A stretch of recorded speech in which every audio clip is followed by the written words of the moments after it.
Welcome back, everyone. We are looking at lesson 12 today, the secant angle theorem exterior case.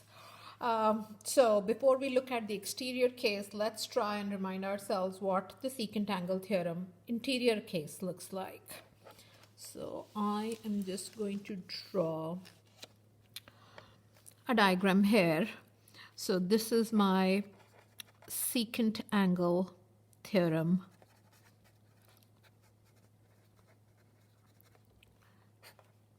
interior case. So yesterday we saw that if I have a circle and in this circle I have two secants that are intersecting inside the circle, then the angle measure, let's call this X, and this arc A and B. So arc A is this arc and arc B is this arc. So we said that the measure of X, measure of the angle whose vertex is inside the circle, is going to be 1/2 the sum of the two arcs that are getting intercepted by these two secants. So X will be A plus B divided by 2. So today we are going to look at what happens when I have two secants that are intersecting outside the circle, just like shown in these two diagrams. So I have the secant CE and the secant CD, and they are intersecting outside the circle and creating this angle A. And they're also the intercepted arcs that they are creating are the arc IH with measure B and arc ED with measure C. So is there a relation between A, B, and C? So the secant angle theorem says that the measure of an angle whose vertex lies in the exterior of the circle and each of whose sides intercept the circle in 2 points. So that means each of these sides are intercepting the circle in 2 points. So each of the sides of this angle are both secants. So I have a circle, I have an angle whose vertex lies in the exterior of the circle, say CA, the circle, the angle A, the vertex is C, and it is in the exterior of the circle, and the sides of this angle are both secants. And the measure of this angle is equal to half the difference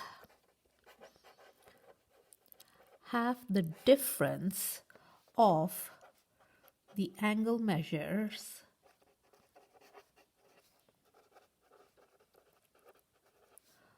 of its larger and smaller intercepted arcs.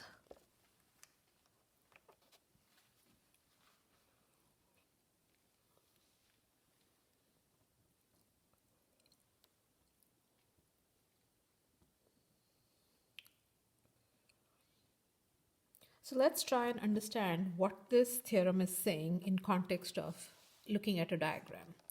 So I have my circle my angle A whose vertex C lies outside the circle, and the sides of the angle is created by two secants. Then I'm saying the measure of A is going to be half the difference of the angle measure of the larger and the smaller intercepted arcs. So the larger intercepted arcs of these two sequences is C and the smaller is B.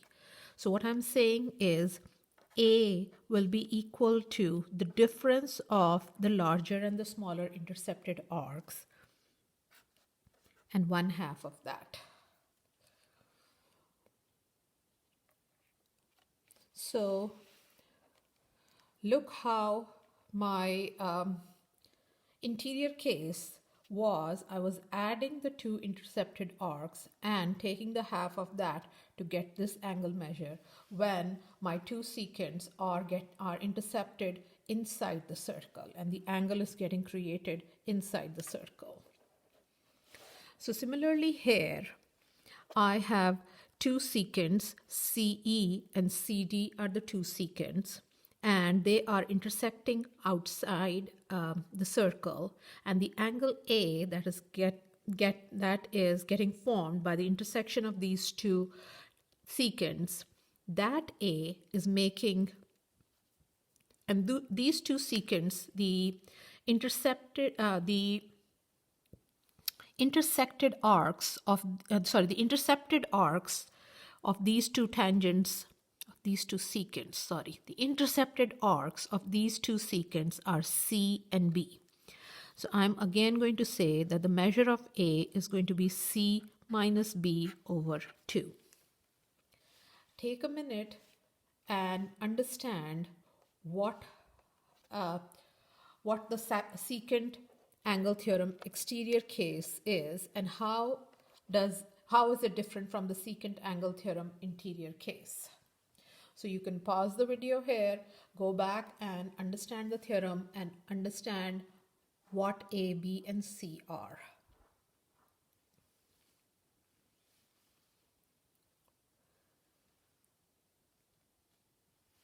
Okay, coming back, let's go to the exercises and let's try and see if we can find the angle measures of X, Y, and or Z. So in this case, the first case, I'm looking at X. This is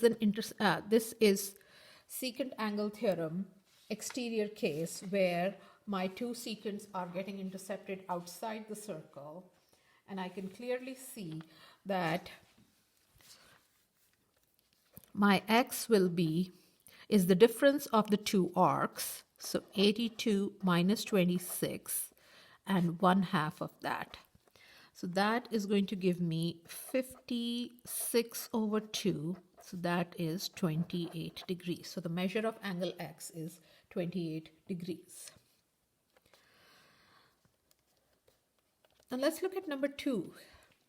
Number 2, I have, basically these are two tangents. CD and CE in this case are tangents. They are not actually secants because they are touching the circle in exactly one place. But the secant angle theorem also applies to tangents. So in this case, I know this is given to be 252 degrees. So how much is the arc ED? ED is going to be, so the arc ED is 360 minus 252. So that is going to give me 108 degrees. So this is 108 degrees. So X again is going to be the difference of the two arcs, difference of the two arc measures and 1/2 of that. So 252 minus 108 divided by 2. And that is going to give me 144 over 2. So X in this case is 72 degrees.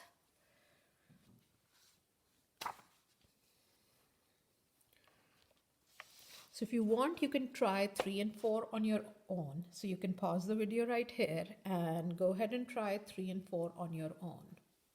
And if you want to follow along, then just follow along with me.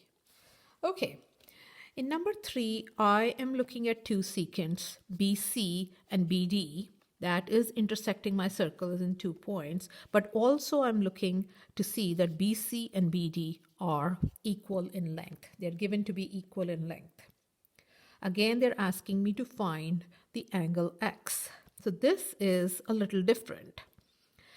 In this case, I really have no way of figuring out how much BD and EF is given the information that I'm given, because I do not see any diameters that are going to cut my circle into 2 equal halves.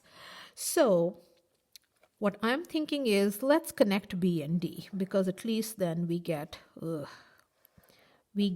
triangle, an isosceles triangle. So if I call this, let's say this is Y, then this is also Y, because triangle BCD is an isosceles triangle, and the base angles of the isosceles triangle are going to be equal. Okay, so I know that this arc BDF is 215 degrees. So that tells me that, hey, Y, look at Y. Y is now my inscribed angle. It is an inscribed angle, and the arc that is intercepted by that inscribed angle is this arc FEB. And that arc, I know that arc BEF is going to be 360 minus 215. That I know. So that arc is going to come to 145 degrees. So that is 145 degrees. So if that arc is 145, then Y is going to be 1/2 of 145, and that is my inscribed angle theorem.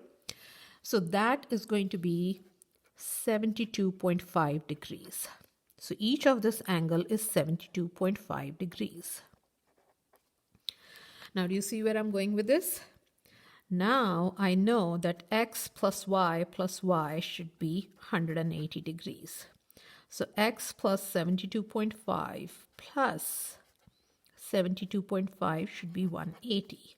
So X is 180 minus 145. So X is 35 degrees.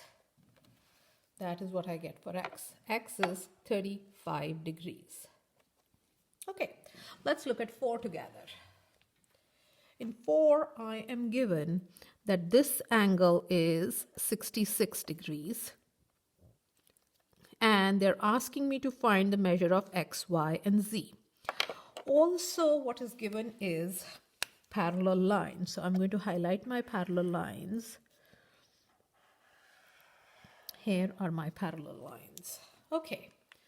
So in this problem, the way I'm going to approach it is, that 66 is not going to be that helpful to me. Okay. Okay.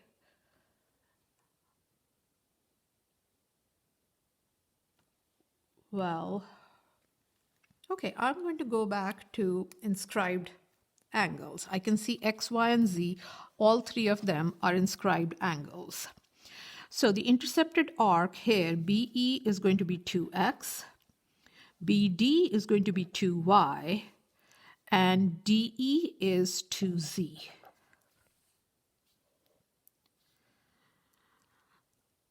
Now I can use my secant angle theorem, exterior case, to say, hey, this 66 degrees is going to be 2y plus, 2x plus 2z. That is the big intercepted arc, 2x plus 2z. So this is getting created by this 2x plus 2z, and then these are the 2 intercepted arcs. So this is 2x plus 2z, and to make sure everything is in focus, minus 2y. and 1/2 of that. So 66 is 2 times x plus z minus y over 2. Or x plus z minus y is going x plus z minus y is 66.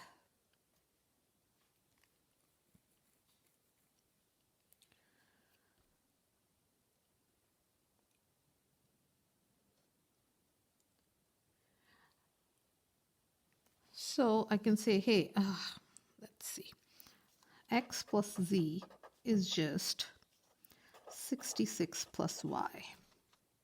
Also, I know x plus y plus z is 180 degrees because this is sum of angles of a triangle.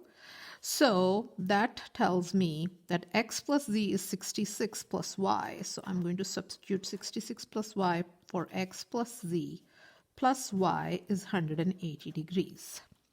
From here, if I solve for y, I get 2y equals 114, or y is 57 degrees. So I figured out y is 57 degrees. Now, if I'm looking at parallel lines, I can see that this y, this and this angle right here is also going to equal y, because that is, look at it, these are alternate interior angles, and alternate interior angles, when two parallel lines are intersected by another line, then the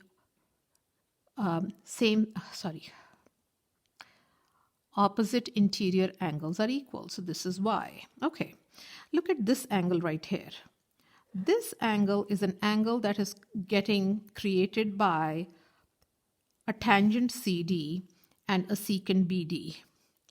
So that is going to be 1/2 of this arc. That is my tangent secant theorem. So 1/2 of that arc was 2y. So this is going to be also be y. So that tells me that x plus y is 180 degrees, because these are all angles on a line. And from here, I can substitute 57 for y. And when I do that and solve for x, I will get x is equal to 180 minus 114, which is going to give me 66 degrees. So y is 66 degrees. When I know x and y, then to figure out z is easy, because x plus y plus z is 180. And if I solve for that, I get my z to be 180 minus x minus y, which is going to come out to be 57 degrees. So I'll get my z to be 57 degrees. Now, there are a number of other ways of solving this problem.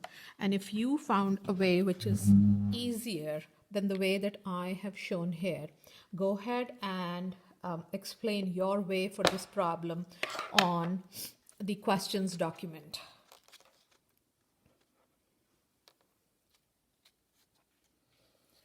So take a minute if you need to pause this video here to understand this problem, or rewind it to look at it again. This is the time to do it.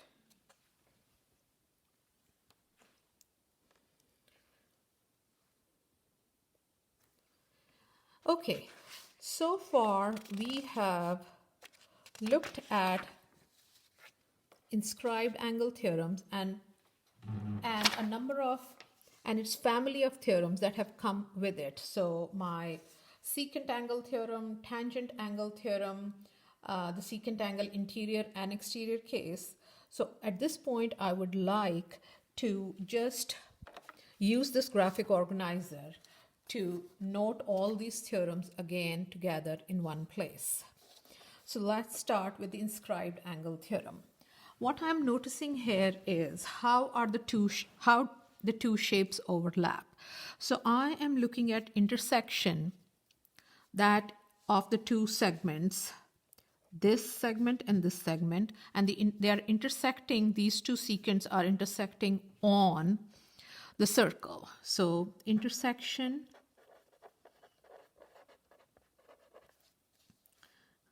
is of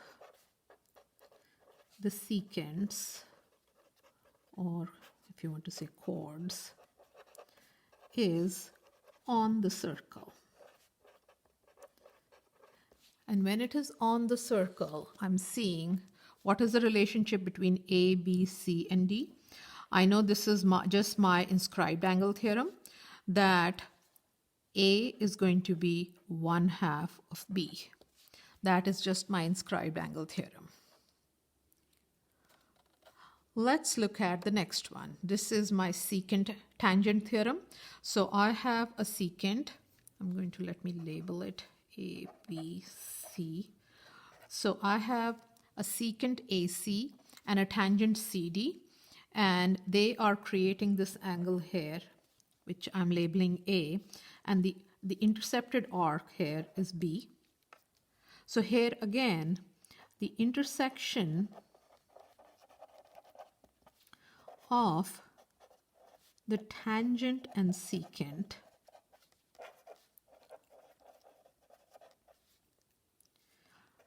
is on the circle. So they are intersecting right on the circle at this point C. And here the theorem I saw was that this angle A is 1/2 of this intercepted arc B, 1/2 of that.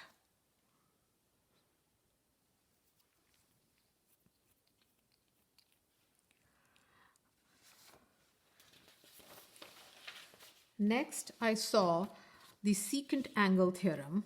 So secant angle theorem, I have two secants now. Let's make these more readable.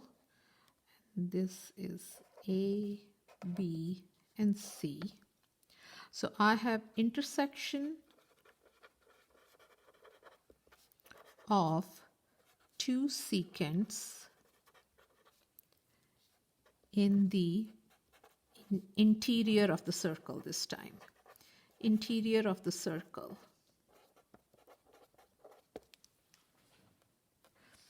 And when they are intersecting in the interior of the circle, this angle, whose vertex is in the interior of the circle, A, is going to equal 1/2 of the sum of the two intercepted arcs, B and C.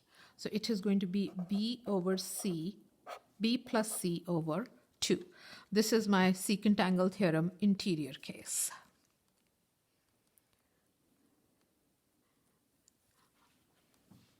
Moving on to the secant angle theorem exterior case. Here I am looking at intersection of two secants in the exterior of the circle. So the two secants are actually intersecting in the exterior of the circle. So now I just learned that this angle A, which is getting created by these two secants, the measure of A is going to be 1/2 the difference of the two intercepted arcs. So difference of the two intercepted arcs and 1/2 of that.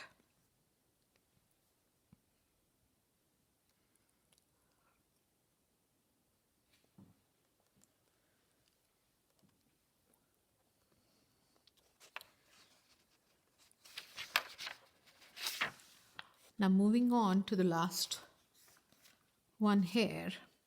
Here I'm looking at two tangents. These two tangents are also intersecting outside the circle. So here I'm looking at intersection. Let me make sure. Okay.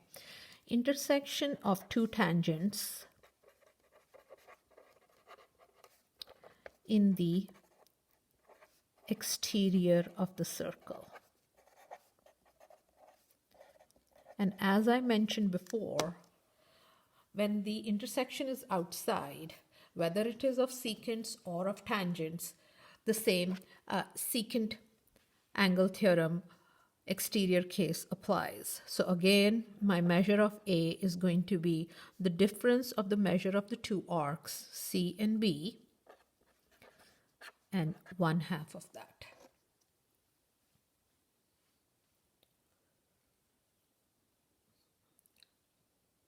So I'm going to stop this lesson here, and in tomorrow's lesson then, I am now going to look at the length of the tangents, how, or secants, when they get when they intercept inside the circle or outside the circle, how can I figure out the lengths of those secants or tangents? So I will see you tomorrow with the second half of lesson 12.